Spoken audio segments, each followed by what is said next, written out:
हर खबर पर होगी आपकी पकड़। डाउनलोड कीजिए एबीपी लाइव ऐप। अब आपको मध्य प्रदेश लिए चलते हैं। मध्य प्रदेश में कोरोना ने किस तरीके से जनजीवन को प्रभावित किया वो जरा समझिए।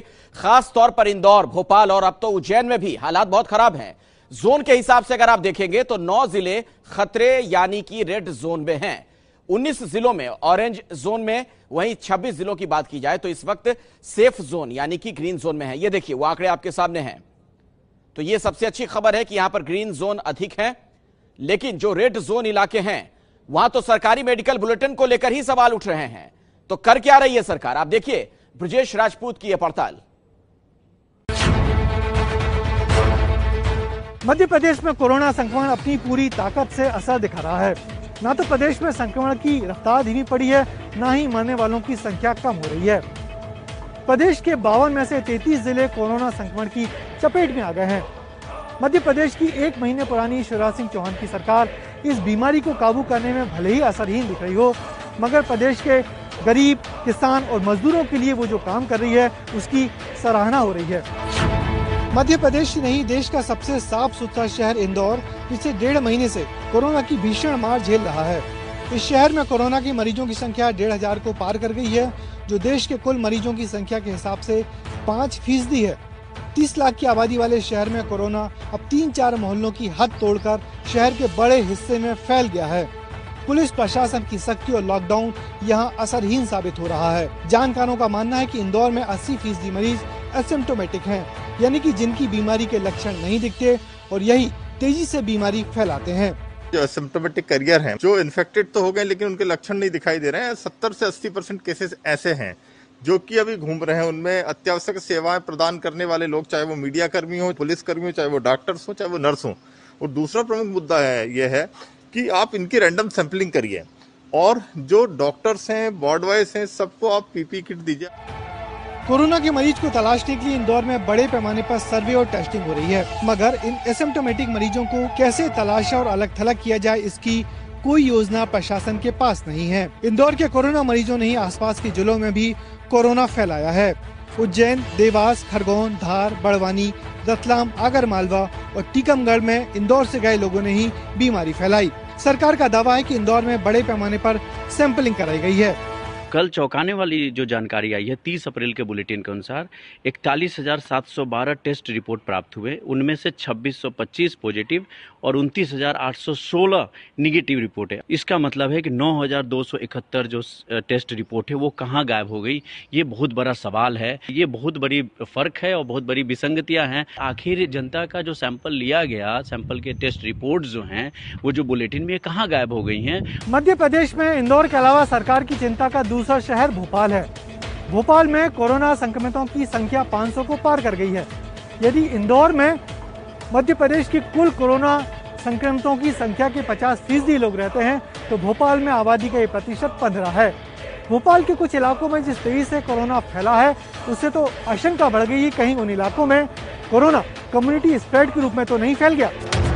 ये भोपाल का जहांगीराबाद इलाका है, जहां शहर की कोरोना संक्रमितों की आबादी के 30% लोग यहां रहते हैं। पिछले 1 हफ्ते से यहां तकरीबन रोज 5 से 8 मरीज सामने आ रहे हैं।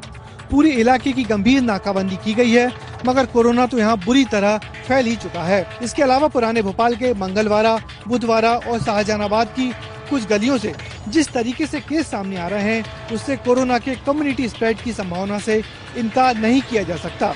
हालांकि प्रशासन अभी इससे इनकार कर रहा है।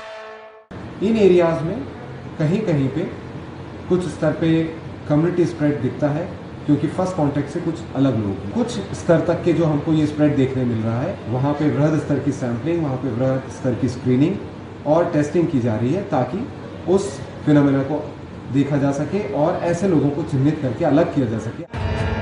मध्य प्रदेश में पिछले 15 दिन कोरोना के हिसाब से बड़े भारी रहे। 1 हफ्ते पहले जहां प्रदेश के 50% जिले कोरोना संक्रमित थे, तो आज की तारीख में 60% जिले कोरोना की चपेट में आ गए हैं। 650 से ज्यादा कंटेनमेंट जोन बन गए हैं जहां कोरोना फैला है। प्रदेश की आर्थिक राजधानी इंदौर में 1513 मरीज हैं, तो 72 मौतें हुई हैं। भोपाल में 525 मरीज और 15 मौतें हो गई हैं।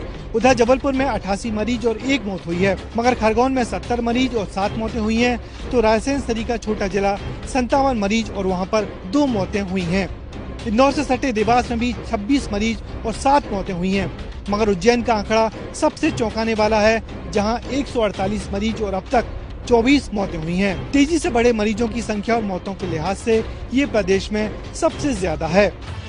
उज्जैन के बड़नगर की कहानी सबसे चौंकाने वाली है, जहां शहर के वेद परिवार में ही 7 लोगों की मौतें हो गई हैं और उनमें से 4 कोरोना पॉजिटिव पाए गए। अभी भी इस परिवार के 16 लोग संक्रमित हैं। इसी शहर के 28 लोग संक्रमण की चपेट में हैं, जिनका उज्जैन और बड़नगर में इलाज चल रहा है।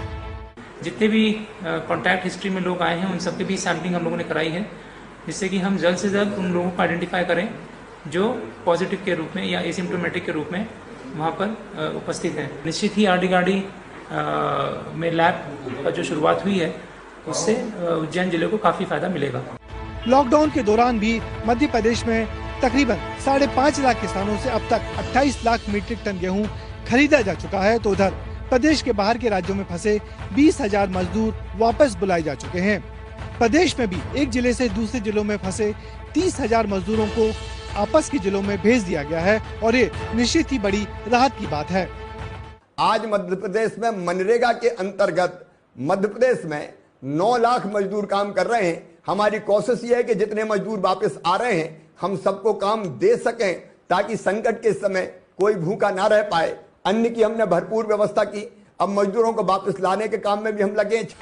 मध्य प्रदेश में कोरोना तेजी से पैर पसार रहा है, तो इस बीमारी से स्वस्थ होने वाले लोगों की संख्या में भी तेजी आ रही है। भोपाल, इंदौर सहित प्रदेश के 30 से ज्यादा जिलों के 500 से ज्यादा लोग अब तक कोरोना से जीतकर अपने घर वापस पहुंच गए हैं। पिछले 1.5 महीने से कोरोना संक्रमण से जूझ रहे मध्य प्रदेश में आने वाले दिन बेहद चुनौतीपूर्ण है। जनता कब तक घरों में बंद रहे और कब तक कामकाज ठप रहे, इस पर सरकार सोच रही है। प्रदेश में कोरोना संक्रमण की गति धीमी तो पड़ी है, मगर काबू में अभी भी नहीं आ पाई है। लोगों के मन में यही सवाल है कि जब लॉकडाउन खुलेगा तब कोरोना पर कैसे काबू पाया जा सकेगा।